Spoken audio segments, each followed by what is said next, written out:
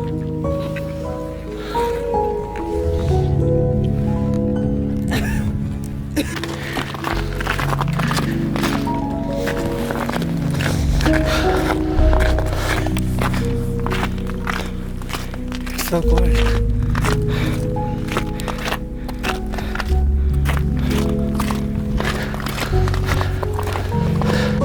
ये हम जिस तरह चले हैं, इस तरह चलेंगे तो बस आधा घंटा 40 मिनट में पहुंच जाएगी। घंटे में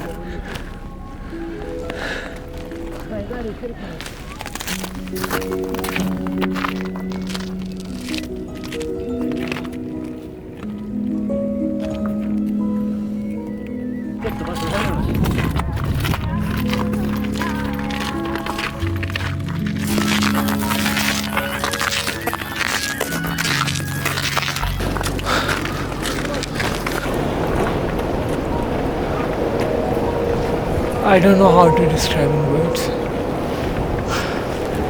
but trust me, कहीं जन्नत है तो यही है। Welcome to Ali Camp, the base camp for Gondogoro La, on the roof of Karakoram Mountains.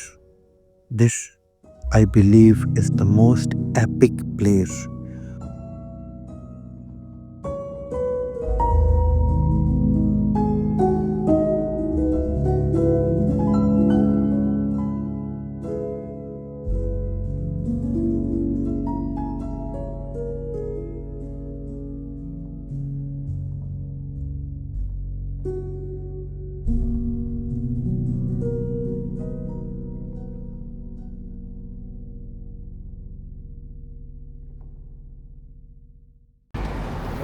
मेरे ख्याल में पूरा दुनिया का सबसे टफ ट्रैक है।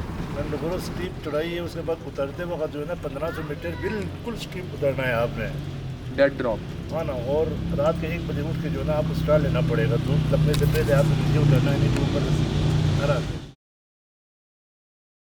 बाकायदा क्लाइंबिंग गियर्स है ना ये सारा कुछ। खत्म होगी आपकी, इसके साथ एक और रोप लगा होगा, ठीक है।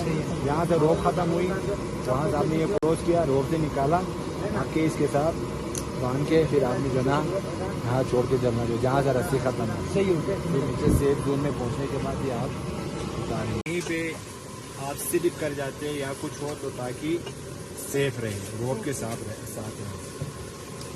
ये आपका लॉक होगा, आप लोग ज़्यादा आप जो है ना लॉक करने की ज़रूरत नहीं है, हल्का सा लॉक होगा। आप स्टेबल हुए, देखो बिल्कुल यहाँ पे फिक्स हुआ होगा, ठीक है। ये होंगे रोप के साथ, ये चीज। रात के 2 बजे हमने जीजीएलए का सफ़र शुरू किया और हवा बहुत तेज़ चलने लगी। इतनी तेज़ कि धीरे-धीरे इसने एक स्नो ब्लिज़र्ड की शक्ल इख्तियार कर ली। हम फिज़िकली इतने फिट तो नहीं थे कि एक स्नो ब्लिज़र्ड का ऐसी जगह पे सामना कर सकें, लेकिन हमारे जज़्बे और जुनून ने हमें मेंटली इतना स्ट्रॉन्ग कर दिया था कि हम अपनी फ़िज़िकल बाउंड्रीज़ को भी क्रॉस करते चले गए। टॉर्च की लाइट से हमें सिर्फ सामने वाले के कदम के निशान नज़र आ रहे थे, जिन पे हम अपने कदम रखते चले गए। 2 घंटे तक हम स्नो ब्लिज़र्ड के अंदर जीजीएलए का पहाड़ चढ़े और टॉप पे पहुंचने की खुशी काबिल-ए-तारीफ़ थी। हमने खुशी से एक दूसरे को गले लगाया, अज़ान दी और खुदा का लाख-लाख शुक्र अदा किया कि हम दुनिया की उस वाहिद जगह पर खड़े हैं जहाँ से 4 8000ers एक साथ दिख सकते हैं। हमने कुछ देर टॉप पे इस ब्लिज़र्ड के रुकने का इंतज़ार किया, क्रैम्पॉन्स पहने, हार्नेस पहने और अपने आप को उतराई के लिए तैयार किया। जल्दी कर देते भाई। हेलमेट पहन लेना। ये बस पास रखने, नीचे ले लेते हैं। बहुत सीधा रखो।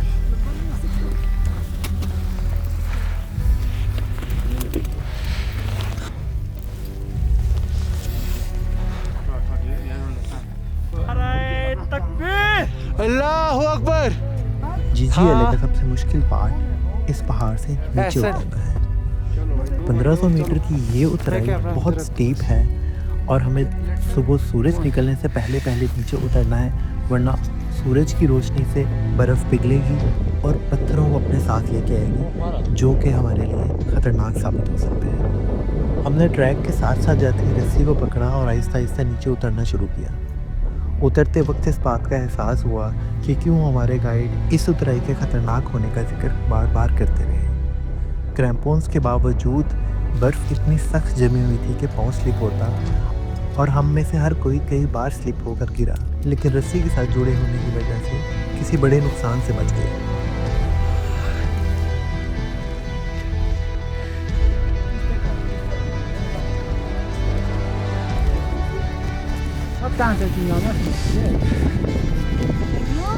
वाह,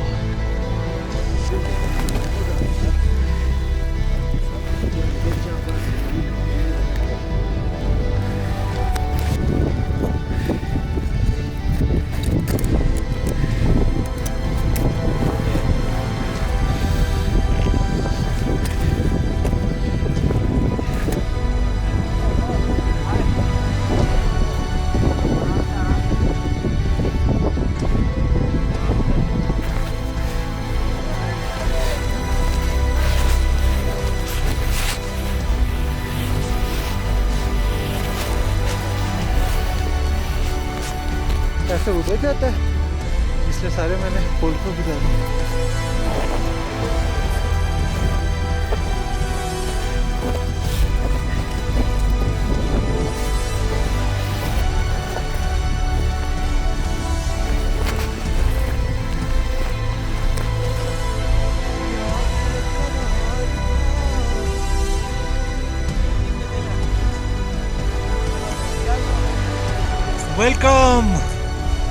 वेलकम कलम्बर। खुदा करके हमने आधा रास्ता तय किया और एक जगह पे आकर रुक गए। हम सब इकट्ठे हुए और कुछ देर बात करने लगे। पीछे से जब हमारा गाइड हमारे पास आया तो उसने हमें इशारा किया कि इस जगह से जल्दी से आगे जाओ, क्योंकि ये वो सबसे ख़तरनाक जगह है जहाँ पे ऊपर से पत्थर आने के चांसेस हैं। हम जल्दी से उस जगह से आगे बढ़े। अब आधे रास्ते तक तो रस्सी मौजूद है, लेकिन उससे आधा रास्ता ऐसा है कि जहाँ पे सेफ्टी रोप भी मौजूद नहीं है, और मेरे ख्याल में ये जीजीएलए का सबसे ख़तरनाक पैच है। तकरीबन 1 घंटे की उतराई के बाद आखिरकार हम एक फ्लैट सरफेस पे पहुंच गए। ये टॉप मैंने तो सुनाया, मैंने और इसको तो सुनाया यार, मुझे मिला नहीं यार। उठ के आपको गले मिलूंगा, सख्त थका हुआ हूं लेकिन उठ के गले मिलूंगा आपको। भाई मैं भी कैंप साइट पे पहुंच के मिलूंगा। मेरा नीचे पत्थर पड़ा हुआ है। एक में आबिद गिर रहा है, उस पे चीख मारी। हम सब इकट्ठे हुए। इतने तेज स्नो ब्लेजर्ड और इतने खतरनाक उतराई को अबूर करने के बाद हमें एक पल के लिए लगा कि हम मौत के मुंह से निकल के आए हैं और हमें एक ऐसी सेंस ऑफ अचीवमेंट महसूस हुई जो जिंदगी में शायद आवेद बहुत भाई कम आपने क्या महसूस कहा होती था है। करने वाले बर्फ में भी कर जाते हैं। हमने तस्वीरें दूसरी दफा हाँ? मेरे बाल सही करो, मैं जरा अच्छे टाइम में कर लिया ना। क्या टाइम हो रहा है? हमें तो यहाँ पे बैठे हुए तकरीबन आधा पौना घंटा हो मुझे नजर ही नहीं आए। अभी तो टेंट कहाँ पे है? बस ये तजे सोना है जाके। टेंट 3 घंटे दूर है। खैर है, अभी बैठो। इसके बाद 3 घंटे का ट्रैक करके हम पहुंचे हुस्पांग। तकरीबन 1 हफ्ते के बाद हमें हरियाली दिखी, हमें कुछ जानवर दिखे, हमें अपने अलावा कुछ इंसान दिखे और इन छोटी छोटी चीज़ों की भी हमें बेइंतहा खुशी हुई। हमने लैला पीक के साए में एक रात गुजारी।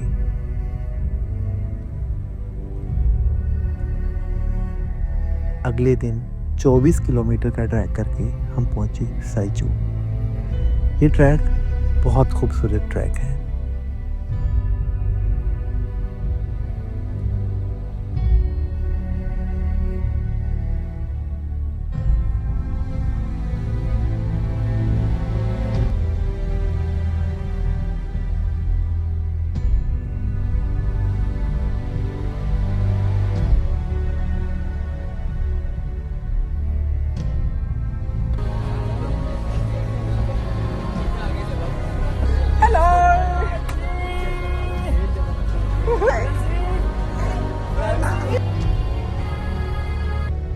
साइचू में रात गुजारने के बाद अगले दिन हम पहुंचे हुशी।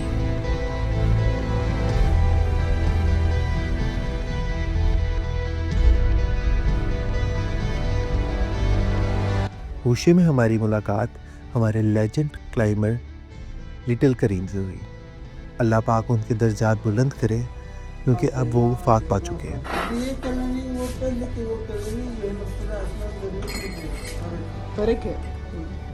हुशी से बजरिया जीप हम पहुंचे स्कर्दू।